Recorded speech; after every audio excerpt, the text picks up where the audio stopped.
A good bike fit is arguably one of the most important things for any cyclist, but it can cost an absolute fortune. But does it have to? Since upping my training volume at the start of this year, I have been constantly tweaking my position and never quite getting comfortable, always ending up with a little bit of knee pain here or there, or a bit of saddle discomfort. I've ended up knee deep lurking in r/bike fit threads and just never really knowing what to do, often chasing saddle heights and stance widths without really any informed logic to my choices. So I started looking into professional bike fits, and I was shocked to see just quite how expensive they've got. A decent professional fitter charges usually around £200 to £300 now, which for a few hours an expert's time doesn't sound all that bad. However, if you know me, I like a bit of a bargain, and I wasn't about to part with that much cash for something I didn't need to. So after my shock at seeing just how expensive a professional bike fit was, I started looking for other options. And this is where I found a plethora of online AI bike fit tools. The one I'm going to be testing today is one called MyVeloFit. Now they charge either $35 or $75, depending on how long you want access for. And whilst the price isn't super cheap, it is dramatically cheaper than going to an actual professional. Before we get started, this video is not an advert. MyVeloFit has not paid for any of the content in this video. However, even though I was about to pay for the tool, I did reach out to MyVeloFit to let them know I was making this video, and they very kindly provided me with a year's pro access for free. Let's find out if it's actually any good or if it's just a big gimmick. So what is MyVeloFit? Well, according to their website, they're an online AI-based bike fitting tool. By simply filming yourself on the turbo, it should be able to analyse your position and give you recommendations about how to tweak your setup in order to dial your fit in to be spot on. The process is quite straightforward. Step one is to film yourself doing a mobility assessment, where the tool gets you to do some very unflattering stretches and squats. And then secondly, you simply jump on the turbo with the camera pointing at you level and side on and film yourself. You then upload it onto their website. They'll process the results in a couple of minutes and give you some suggestions. You then implement them suggestions and repeat until you find the position you're happy with. Now, a bit of information of why I actually wanted to do a bike fit so much. So I've always been unsure about my saddle height, often running it far too low. Now, I've been getting some discomfort down the outside of my knee and on the top of my kneecap.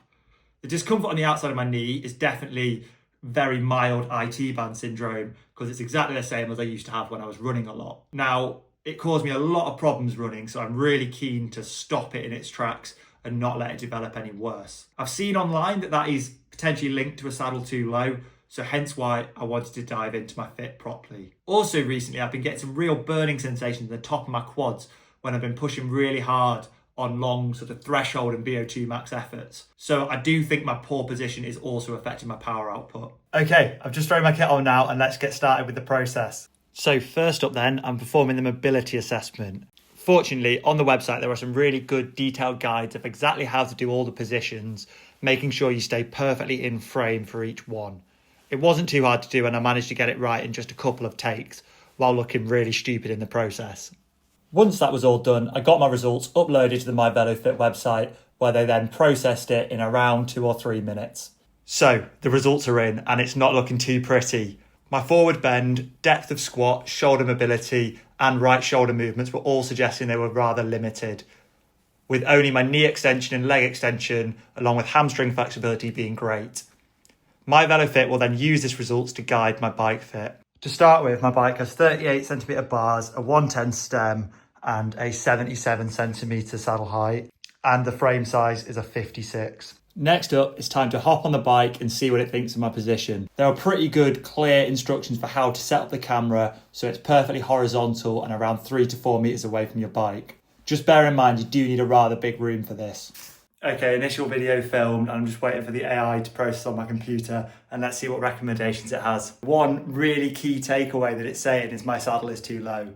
Like, the only metrics that are really out of the range is at full extension, my knee is too bent, which means my saddle is too low, and it's recommending I put it up by 5 mil. So I guess that's going to take me to 77.5cm saddle height. Considering when I was playing around with my fit before, I was experimenting with things down to like 75cm and getting more and more pain and going lower and lower, thinking, oh my God, my saddle's too high, because everyone says your saddle's always too high. So it's actually the opposite, and actually that is the thing I was really looking for in this tool. Oh, at least my saddle's got these little markers on it to make it easier to adjust. Right, there's 5 mil.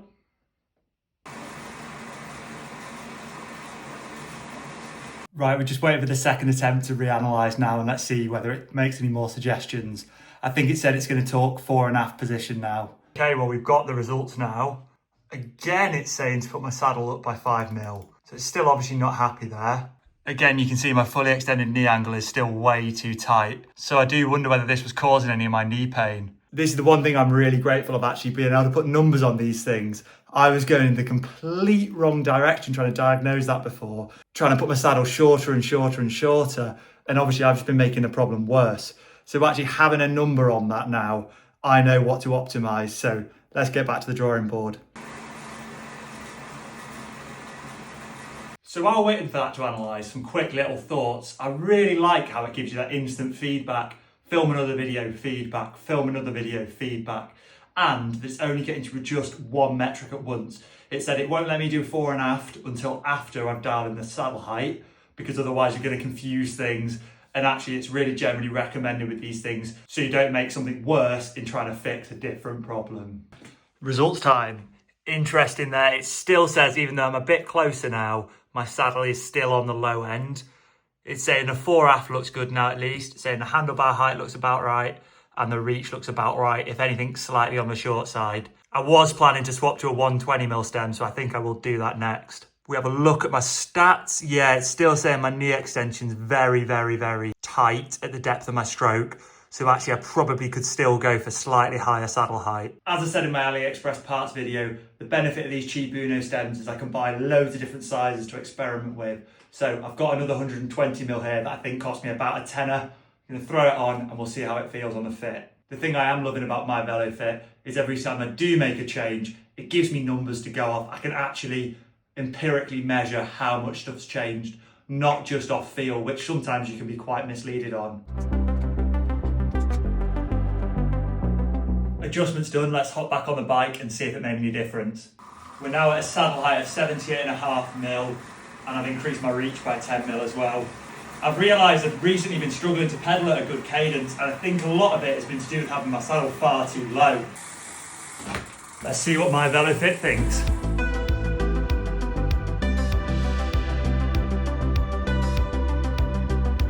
Okay, we're up to a saddle height of 78.5, and it is still saying I am slightly on the low end.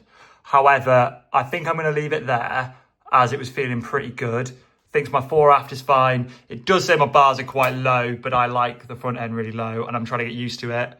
The reach saying is absolutely spot on now. I've swapped to 120. If we look at the specific metrics, it's suggesting, yeah, the only thing that's really low is my back angle. So that means I'm really leaning forward and I'm really stretched out. But again, I like that position and I'm trying to be as aero as possible. If we look at the bottom of the pedal stroke, it reckons my knee extension is still quite long. So it is saying my knees are still quite tight at the bottom of my stroke.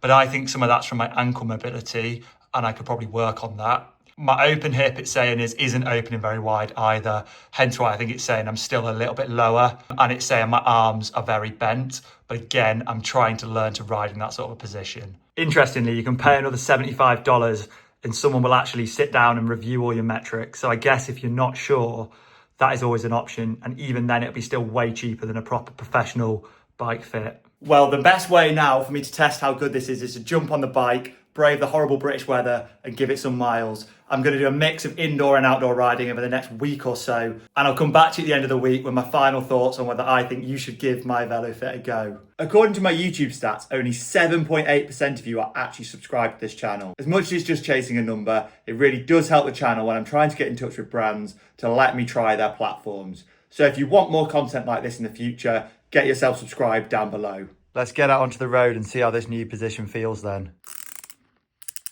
10 minutes in, feeling good. Well, the position feels great, but this weather is dire. Just thick fog. Would have got a better view on my turbo. The one thing I am getting used to though is with my saddle being a bit higher, the inside of my hamstrings are feeling quite tight.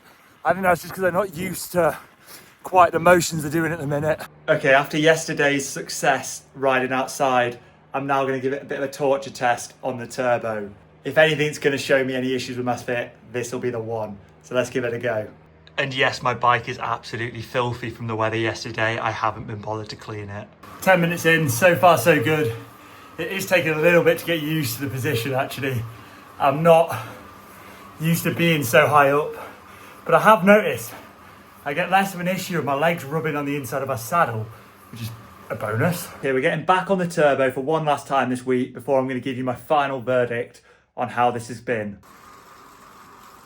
Jordan scheduled me a 3-hour Zone 2 ride today, so that's definitely going to really put this fit through its paces. Yeah, I can definitely say the cadence is coming far easier now my saddle's at the appropriate height. I can't believe how many issues I was having.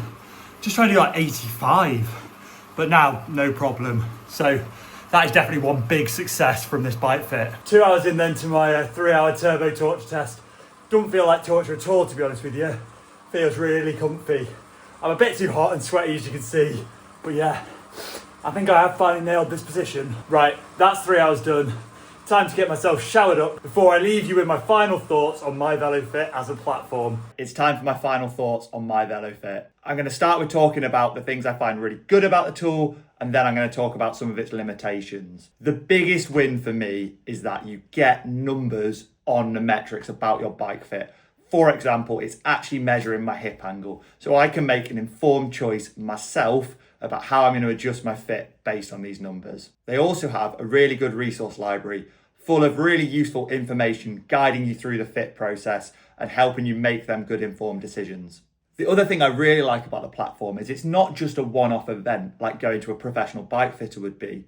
You can go back on to the tool with a pro plan at least as many times as you want during the year and tweak things, try things out, change things a little bit. So that flexibility allows you to be iterative with your bike fit and not make all the changes in one go.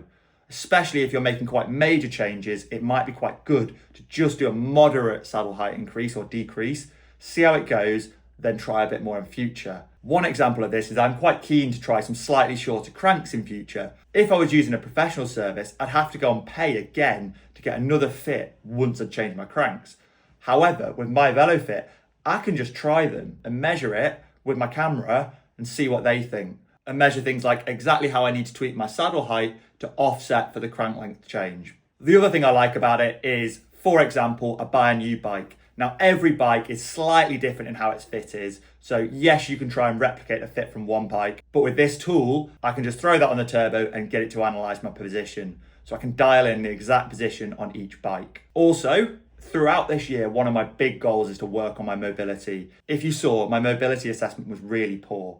So one of the things I want to do is improve that. Now, when that has improved, it means I can just quickly and easily do a quick follow-up fit and see whether things have changed based on the improved mobility I've got. Obviously, it is also miles cheaper than a professional bike fit. Now we're on to the things that I think could be improved. First up, the biggest flaw is it only looks from the side on. Now, when you actually go to a real bike fit, they're going to be analysing every part of your position, whereas MyVeloFit just uses one static camera from the side. I would personally prefer it if they could add some sort of lateral test to measure how far across you are. For example, if you're sat off a saddle slightly to one side, I don't think it's necessarily going to pick it up, or to help me adjust the stance width of my cleats. If you think you've got a problem with this side of bike fitting, I think you're probably better off going and seeing an expert. And then the other flaw is there isn't actually an expert in the room with you, and it is limited to how good your decision making and your interpretation of the results are. Yes, they provide some advice, for example, specific amounts to put your saddle up or down by, but at the end of the day, you're the one who has to do the adjustments. And you don't have an expert to grill and ask, oh, well, if I change this, what do you expect to see happening? Now, they do offer that extra $75 service where they will refer all your details to an expert to comment on them. However, I've not tried that and I can't comment on how good that is. Obviously, if you are trying an online AI bike fit, your primary concern is the value for money it offers. Whilst the $35 option is clearly a very cheap price, I actually, surprisingly, against what I thought I was going to, prefer the offering of that pro tier. Because I think one of the major advantages, as I was saying before, is that ability to revisit your fit over a longer period of time. The main downside of the cheaper option is that you're restricted to 2 weeks access, whereas the Pro plan gets you a full year to tweak your bike fit. This could be great, for example, if you like to use a more relaxed fit in the winter and then dial in a race-specific fit just for the summer season. At the end of the day then, my sort of summarising thoughts on MyVeloFit.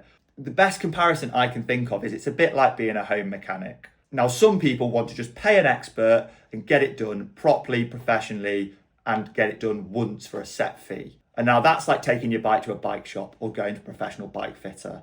However, in my opinion, and as I do with my own bike maintenance, I want to spend a small amount of money on some tools and then spend a while reading up and watching videos teaching me how to use them tools best. Now, with MyVeloFit, it is not the easiest of processes. You have to make them decisions, but I've invested in that tool and that time cost of watching YouTube videos about bike fit, reading their articles about bike fit, and now I am in a place where I can make them decisions about my own personal bike fit.